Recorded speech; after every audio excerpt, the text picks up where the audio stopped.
Movie की शुरुआत में दिखाया जाता है एक कैदी को जिसको हाई सिक्योरिटी ट्रेन से जेल में ले जाया जा रहा है। उसी ट्रैक पे एक्सपेंडेबल की टीम ट्रेन को रोकने के लिए जाल बिछा रही थी और फिर ये लोग ट्रेन पर हमला कर देते हैं। इस ट्रेन में हैवी मशीन गन मौजूद थी। एक्सपेंडेबल इन सभी का मुकाबला करके ट्रेन के अंदर घुस जाते हैं। क्रिसमस कैदी को छुड़ा लेता है। इस कैदी का नाम डॉग है। वो निकलने से पहले तस्वीर को घूरने लगता है और फिर हेलीकॉप्टर पर चढ़ने की बजाय सोल्जर को मारकर जेल को तबाह कर देता है। आगे हमें पता चलता है कि डॉग एक्सपेंडेबल का पुराना टीम मेंबर है। उसके सारे साथी मारे जा चुके हैं, सिर्फ वही जिंदा बचा है। प्लेन में बर्लिन क्रिसमस को बताता है डॉग की लोकेशन उसको ट्रेस ने दी थी। दरअसल इसने एक गवर्नर को मारने का कॉन्ट्रैक्ट लिया था, लेकिन वो पकड़ा गया, इसलिए इसे ऐसी जेल में भेजा जा रहा था जिसका कोई भी रिकॉर्ड नहीं है। साथ ही बन्नी बताता है कि हम एक नए मिशन पर जा रहे हैं जहाँ पर विक्टर बॉम्ब की डील करने वाला है। बर्लिन डॉग को चाकू देता है। डॉग चाकू चलाने में एक्सपर्ट था। वो अपने हथियार को देखकर बहुत ही खुश होता है। अब मिशन के लिए ये लोग सोमालिया पहुँचते हैं। यहाँ पर सीजर उन्हें बोट के थ्रू विक्टर की लोकेशन पर पहुंचा देता है। डॉग बड़ी ही चालाकी से रास्ता साफ करता है। एक्सपेंडेबल विक्टर के आने से पहले ही अपनी पोजीशन ले लेते हैं। बर्लिन और डॉग विक्टर को देखकर शॉक हो जाते हैं। बर्लिन कहता है ये विक्टर नहीं स्टेनली वैंस है। तब बर्नी कहता है इसको तो मैंने मार दिया था, लेकिन ये अभी तक जिंदा कैसे है। उसी समय वो लोग विक्टर पे फायरिंग स्टार्ट कर देते हैं। विक्टर और उसके आदमी भी इन पर हमला कर देते हैं। विक्टर मौका पाकर वहाँ से भाग जाता है। सीजर भी बोट से ही दुश्मनों को भूनना चालू कर देता है। बर्लिन और क्रिसमस ट्रक से विक्टर का पीछा करते हैं। वो सीजर को ऑर्डर देता है कि जितना हो सके हमारे करीब ही रहना।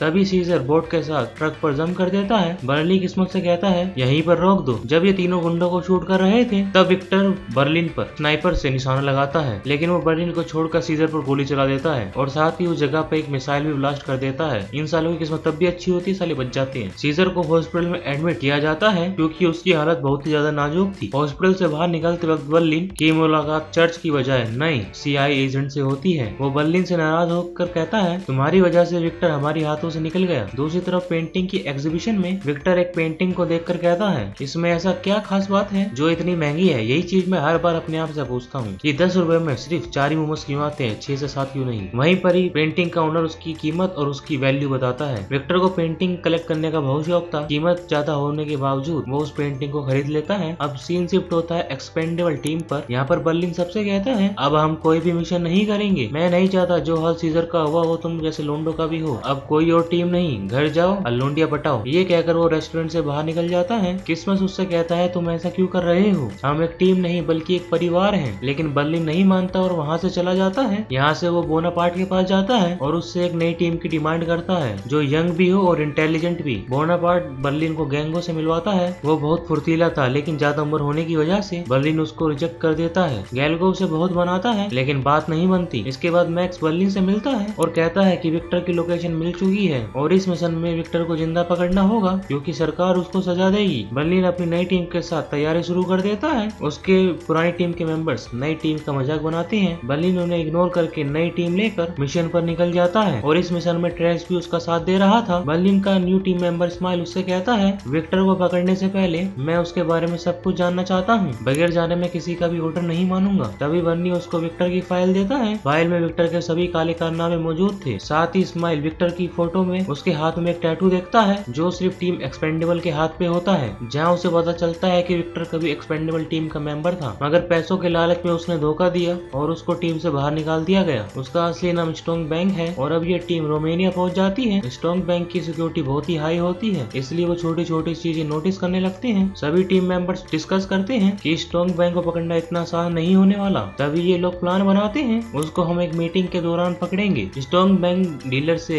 एक पेंटिंग के लिए मीटिंग करने आया था। उसी बिल्डिंग के करीब एक टनल थी। बर्नी, लूना और थॉन वैन में बैठे सही वक्त इंतजार कर रहे थे। लूना बर्नी से पूछती है आपने पुरानी टीम को क्यों छोड़ दिया। वो कहता है वक्त और हालात के साथ इंसान को बदलना चाहिए, तुम भी जल्दी समझ जाओगी। इसके बाद लूना वैन को रोक देती है। बर्नी और लूना गटर के रास्ते बिल्डिंग में एंटर हो जाते हैं। इस्माइल और उसका साथी बिल्डिंग के अंदर पहले से ही मौजूद था। थोरन सिक्योरिटी सिस्टम को हैक करके इन दोनों को अंदर भेज देता है। स्टोन डीलर से थर्मोक बैरियर बॉम्ब की डील कर रहा है और साथ ही उससे न्यूक्लियर बॉम्ब की डिमांड भी करता है, जिसके लिए उससे स्टोन वक्त मांगता है। इसी वक्त टीम उन पर हमला कर देती है। स्टोन भागने की कोशिश करता है मगर लूना उसको बेहोश करके अपने साथ लेकर चली जाती है और बर्लिन की टीम उसको किडनैप करने में कामयाब हो चुकी थी। वैन में वो बर्लिन को पुरानी बातें याद दिलाकर उकसाने की कोशिश करता है। स्टोन के आदमी इनकी वैन का पीछा कर रहे थे क्योंकि उसकी घड़ी में ट्रैकर लगा हुआ था। वो वैन को ब्लास्ट कर देती है। बर्लिन स्टोन को मार मानने ही वाला था, लेकिन ब्लास्ट की वजह से वो समुद्र में जा गिरता है। इधर स्टोन उसकी टीम को बंदी बना लेता है और अपने साथियों को ऑर्डर देता है बर्नी को ढूंढने का। सुबह तक ये लोग बर्लिन को ढूंढ लेते हैं। जैसे ही वो अपने बॉस को इन्फॉर्म करने लगते हैं, उससे पहले बर्नी उनको टपका डालता है। यहाँ से वो सीधा ट्रेंच के पास जाता है। वहाँ पर उनको स्टोन का वीडियो मैसेज मिलता है, जिसमें वो कहता है कि मैं तुम्हें 48 घंटे देता हूँ अपनी टीम को बचाने के लिए। तो बर्नी अपने शहर जाके हथियारों को इकट्ठा करना चालू कर देता है। उसी वक्त गैल्गो भी वहाँ पर आ जाता है। गैल्गो उससे दोबारा रिक्वेस्ट करता है, मुझे अपनी टीम में ज्वाइन कर लो, मेरे पास दाना पानी खाने के लिए भी नौकरी नहीं है प्लीज। और फिरनी बोलता है कि मैं सबका मालिक हूँ तो तेरा भी मालिक बन ही जाऊंगा। ये दोनों हथियारों के साथ वैन लेकर निकल ही रहे होते हैं। तभी एक्सपेंडेबल के पुराने टीम मेंबर्स मिशन में साथ देने के लिए वहाँ पर पहुंच जाते हैं। बर्लिन उनको दोबारा देखकर बहुत खुश होता है, पहले ही इनसे मिशन क्यों नहीं करवा लिया। प्लेन में मैक्स बर्नी से कहता है, स्टोन ने तुम्हारे साथियों को बहुत ही ज्यादा सिक्योरिटी में रखा है, वहाँ की आर्मी भी उसी के अंडर में है, इस मिशन में जाना यानी खुद की खुशी करना है। बर्लिन उसकी बात पर ध्यान नहीं देता और अपनी टीम के साथ वहाँ पर पहुंच जाता है। जंगलों और ऊबड़ खाबड़ रास्तों को पार करने के बाद एक्सपेंडेबल्स उस जगह पर पहुंच जाते हैं जहाँ पर उनकी टीम को रखा गया था। इस बिल्डिंग में कोई भी सिक्योरिटी नहीं थी। एक्सपेंडेबल अपनी टीम को बचा लेते हैं। तभी टीवी पर स्टोन कहता है, इस पूरी बिल्डिंग में टाइम बम लगे हुए हैं जो कुछ ही देर में फटने वाले हैं। इतने कम वक्त में लोगों का यहाँ से निकलना नामुमकिन था। तभी थोन की नजर गनर के हाथ में बंधे हुए गैजेट पर पड़ती है। वो सिग्नल्स को कुछ वक्त के लिए जाम कर देता है। इस तरीके से उनको निकलने के लिए वक्त मिल जाता है। स्टोन वैन गुस्से में आकर चॉपर्स और टैंक्स में आर्मी इनकी तरफ भेज देता है। आर्मी हर तरफ से बिल्डिंग में घुसने की कोशिश कर रही थी। दोनों ही टीम्स मिलकर आर्मी का जमकर मुकाबला करते हैं। ये देखकर स्टॉर्मविंग कहता है, बहुत हुआ, टैंक को भेज दो। टैंक से बिल्डिंग पर लगातार गोले दागे जा रहे थे। एक चोपर बर्लिन पर हमला कर रहा था। तभी कोई उस चोपर को ब्लास्ट कर देता है। ये और कोई नहीं हमारा मैक्स होता है। मैक्स के साथ ट्रेंच और यंग ऊपर से टैंक्स पर फायरिंग कर रहे थे। बर्लिन देखता है कि आर्मी खत्म होने का नाम ही नहीं ले रही है। तभी वो मैक्स से कहता है कि हमको छत की तरफ से निकल जाना चाहिए। सभी एक्सपेंडेबल छत पर पहुंचने लगते हैं। तो स्टोन कहता है कि 10 लोगों को मारना इतना मुश्किल है, और वो फिर खुद ट्रक लेकर बिल्डिंग के अंदर घुस जाता है। ट्रेंच और यंग छत पर सबका सफाया कर देते हैं। तभी एक्सपेंडेबल हेलीकॉप्टर में चढ़ चुके थे। बर्लिन सबसे पीछे था। वो कहता है कि डिवाइस की बैटरी सिर्फ 2% है। बर्लिन छत पर पहुंचने ही वाला था। तभी स्टोन बर्लिन से कहता है, इतनी जल्दी जा रहे हो, बैठ के 2 मिनट बात तो कर लो, और उसको गोली मार देता है। उसके साथ ही उसको लगातार पुकार रहे थे। यहाँ इन दोनों के बीच फाइटिंग स्टार्ट हो जाती है। बर्लिन स्टोन को बहुत मारता है। अब बैटरी सिर्फ 1% रह चुकी थी। स्टोन उसको शूट करने की कोशिश करता है, लेकिन बर्लिन उसको पहले शूट कर देता है। मरते हुए स्टोन कहता है, मुझे कानून के हवाले नहीं करोगे। तभी बर्लिन उसको एक और गोली मारकर कहता है, भग यहाँ से, तुम जैसों के लिए कानून नहीं होता। तभी वहाँ पर एक बड़ा धमाका होता है। पूरी की पूरी बिल्डिंग ढह जाती है, लेकिन बर्लिन हेलीकॉप्टर तक पहुंच चुका था। फाइनली एक्सपेंडेबल्स बच जाते हैं और इसी के साथ हमारी मूवी भी खत्म होती है। जिसको ये एक्सप्लेनेशन पसंद आई हो, वीडियो को लाइक, चैनल को सब्सक्राइब जरूर करके जाना। Thank you for watching.